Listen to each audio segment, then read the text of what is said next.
When you step into any public arena, whether it's a corporate boardroom, a social gathering, or even walking down a busy street, you're unconsciously broadcasting signals about your position in the social hierarchy.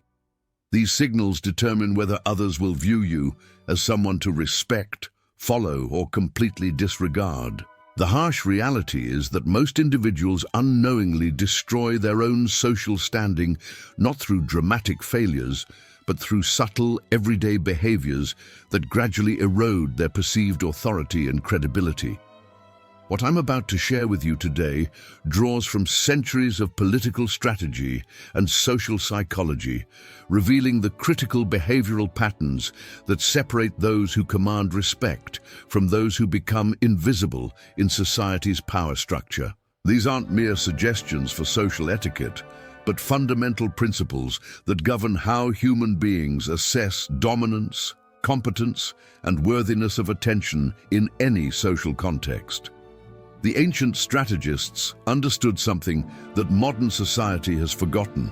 Public perception isn't just about being liked or making friends. It's about establishing your position in the complex web of social dynamics that determines your access to opportunities, resources, and influence. When you understand these dynamics, you begin to see why some people naturally command attention and respect wherever they go, while others, despite having similar qualifications or abilities, remain perpetually overlooked and undervalued. The first critical mistake that destroys your social standing involves the public display of emotional vulnerability. In our culture of supposed authenticity and openness, many believe that showing raw emotions demonstrates courage and builds genuine connections.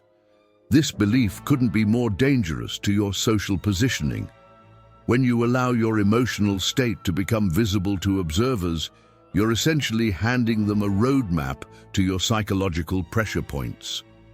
Consider what happens when someone witnesses your emotional breakdown, whether it's frustration, sadness, anxiety, or anger.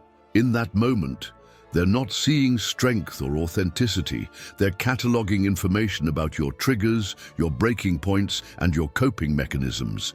This information becomes ammunition that others can use consciously or unconsciously to manipulate situations to their advantage. The person who remains emotionally unreadable maintains an element of unpredictability that others find both intriguing and intimidating. The psychology behind this is rooted in evolutionary survival instincts. Throughout human history, emotional volatility was often associated with unreliability and poor decision-making under pressure. Groups would naturally gravitate toward leaders who demonstrated consistent emotional regulation because they represented stability and sound judgment during crises. This ancient programming still influences modern social dynamics, even in corporate environments and casual social settings. When you master emotional control in public, you create what psychologists call the mystery factor. People become curious about your inner thoughts and motivations because you don't readily display them. This curiosity translates into increased attention and respect. They begin to wonder what you're thinking, what you know that they don't, and what gives you the confidence to remain composed when others would be visibly stressed. The second behavior that undermines your social authority is engaging in loud public disputes or arguments. The common misconception is that raising your voice or becoming more animated in disagreements demonstrates passion and conviction. In reality, it accomplishes the opposite by revealing your inability to maintain control under pressure. When you escalate your voice or become visibly agitated during public disagreements, you're broadcasting several damaging messages about your character and capabilities. First, you're demonstrating that your emotional regulation fails when challenged. This suggests to observers that you might be unreliable in other high-pressure situations. Second, you're showing that you feel the need to convince others through volume rather than logic, which implies weakness in your actual arguments or position. Third, You're revealing specific triggers and emotional buttons that others can exploit in future interactions. The truly powerful approach to public disagreements involves maintaining a calm, measured tone, regardless of how heated the other party becomes. This creates a stark contrast that almost always works in your favor. Observers naturally gravitate toward the person who appears more in control of themselves and the situation. They unconsciously assume that the calmer party is more rational, more mature, and more trustworthy. This principle extends beyond formal arguments to include any form of public criticism or correction. When you feel the urge to publicly call out someone's mistake or challenge their statement, you're often acting on emotion rather than strategy. The immediate satisfaction of being right is rarely worth the long-term damage to your reputation as someone who attacks others publicly. The third behavior that destroys your social positioning is the display of desperation or neediness. This manifests in countless ways, asking too eagerly for favors, over-explaining your qualifications when introducing yourself, trying too hard to impress others with your achievements, or showing obvious anxiety about social acceptance. When people detect desperation, their entire perception of your value shifts dramatically. Desperation signals scarcity thinking. It suggests that you don't have other options, other relationships, or other opportunities available to you. This perception immediately lowers your social market value because humans are naturally drawn to those who appear to have choices and alternatives. The person who seems like they could walk away from any situation maintains a position of strength that others find compelling. The psychology of scarcity versus abundance mindset plays a crucial role here. When you approach social interactions from a position of abundance, believing that you have plenty of opportunities and relationships, you naturally behave more confidently and authentically. This authentic confidence, rooted in genuine self-worth rather than performance, is immediately recognizable and attractive to others. Conversely, when you operate from scarcity thinking, worried that this might be your only chance to make a connection or secure an opportunity, your behavior becomes calculated and transparent. People sense this desperation even when you think you're hiding it effectively. It comes through in your body language, your tone of voice, your word choices, and your general energy. The fourth mistake involves excessive flattery and compliments. While positive communication certainly has its place in social dynamics, over-complimenting reveals insecurity and manipulative intent. When you constantly praise others, especially in public settings, you're unconsciously positioning yourself as the subordinate party in the relationship. You're also creating doubt about your sincerity and motivations. People have built-in detection systems for authentic versus strategic compliments. When praise feels calculated or excessive, it triggers suspicion about your true intentions. Others begin to wonder what you want from them, what you're trying to achieve through your flattery, and whether your positive words reflect genuine feelings or social manipulation. The strategic use of compliments involves timing, specificity, and restraint. A single, well-placed compliment that demonstrates you've genuinely noticed something noteworthy about someone carries far more weight than constant praise. It shows that your attention is valuable and your approval isn't freely given to everyone, which paradoxically makes it more meaningful when you do offer it. The fifth behavior that undermines your authority is public criticism of others. While it might feel satisfying to correct someone's error or challenge their statement in front of a group, this behavior creates lasting negative consequences that far outweigh any temporary satisfaction. When you publicly humiliate or criticize someone, you're creating an enemy while simultaneously making everyone else in the group uncomfortable about their own potential exposure to your criticism. Public criticism reveals several unflattering things about your character. It shows that you prioritize being right over maintaining relationships. It demonstrates that you're willing to embarrass others to elevate yourself. It suggests that you lack the social intelligence to handle conflicts privately and diplomatically. Most importantly, it makes others wonder when they might become your next target.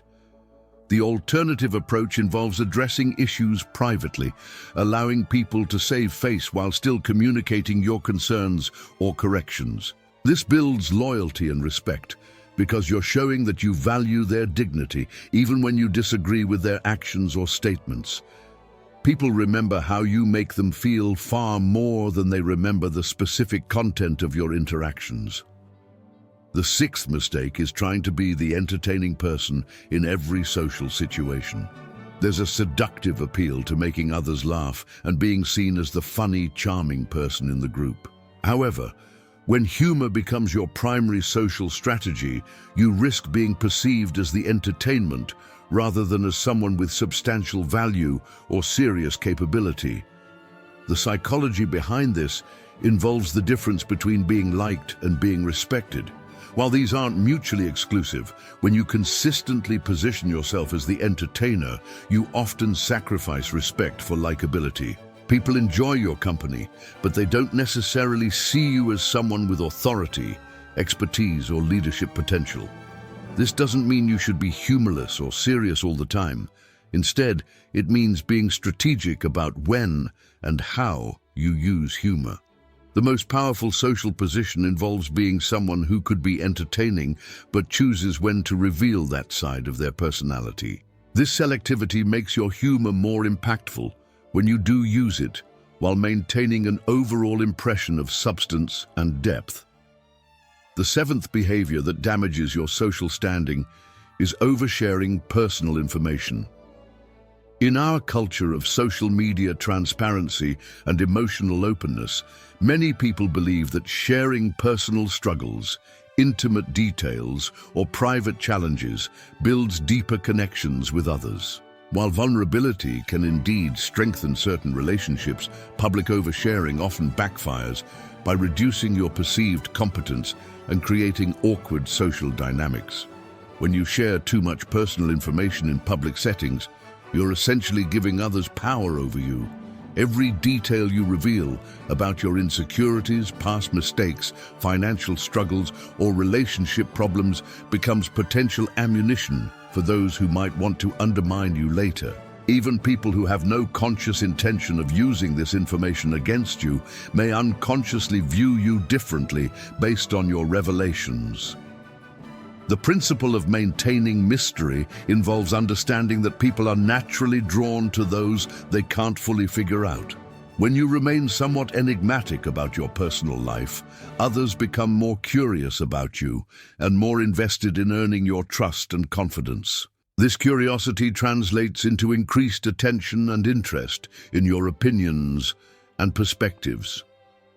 The eighth mistake involves ostentatious displays of wealth, success, or achievement.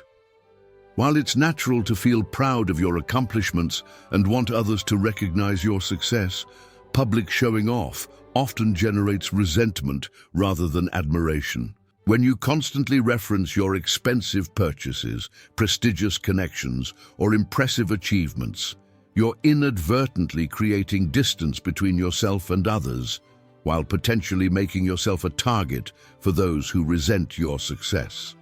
The psychology of envy plays a significant role in social dynamics. When people perceive that you're flaunting your advantages over them, they often respond with subtle hostility or attempts to undermine your success rather than with admiration or respect.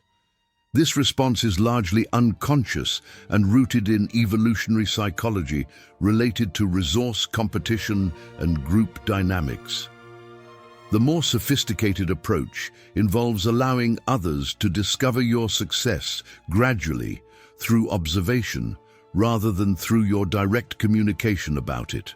When people notice your quality clothing, observe your competent decision-making, or hear about your achievements from third parties, they form more positive impressions than when you explicitly tell them about these things yourself. The ninth and most fundamental mistake is losing control of your physical presence and vocal delivery. Before you say a single word in any social situation, people are already forming impressions about your confidence, competence, and social status based on your body language, posture, vocal tone, and general energy. These non-verbal communications often carry more weight than your actual words in determining how others perceive and respond to you. Your physical presence communicates authority through several key elements: posture that demonstrates confidence without arrogance, eye contact that shows engagement without aggression, vocal tone that conveys calm assurance, and movement that appears purposeful rather than nervous or hurried. When any of these elements slip, particularly under pressure or stress, you immediately signal to others that you're not as composed or capable as you might otherwise appear. The development of commanding physical presence requires conscious practice and self-awareness. It involves learning to slow down your speech when you feel rushed, maintaining steady eye contact even when uncomfortable, keeping your shoulders back and your head up, regardless of your internal emotional state, and controlling nervous habits like fidgeting, excessive gesturing, or vocal fillers. Understanding these 9 behavioral patterns isn't about manipulation or deception. It's about recognizing the social realities that govern human interaction and positioning yourself strategically within these dynamics. When you master these principles, you naturally command more respect, attract more opportunities, and influence more situations in your favor. The key insight underlying all of these principles is that social power isn't primarily about what you say or what you accomplish. It's about how you carry yourself, how you respond to challenges, and how you make others feel in your presence. People make split-second judgments about your worthiness of their respect, attention, and cooperation based largely on subconscious cues that you may not even realize you're sending. Mastering these dynamics requires consistent self-awareness and practice. It means catching yourself when you start to overshare, stopping yourself before you engage in public arguments, and maintaining your composure even when you feel internal pressure to react emotionally. Over time, these behaviors become natural habits that serve you in every area of your life, from professional advancement to personal relationships to general social satisfaction. The ultimate goal isn't to become manipulative or inauthentic, but to become the most powerful and effective version of yourself by understanding and working with human psychology rather than against it. When you align your behavior with these deeper social dynamics, you'll find that opportunities, relationships, and respect flow towards you more naturally than ever before.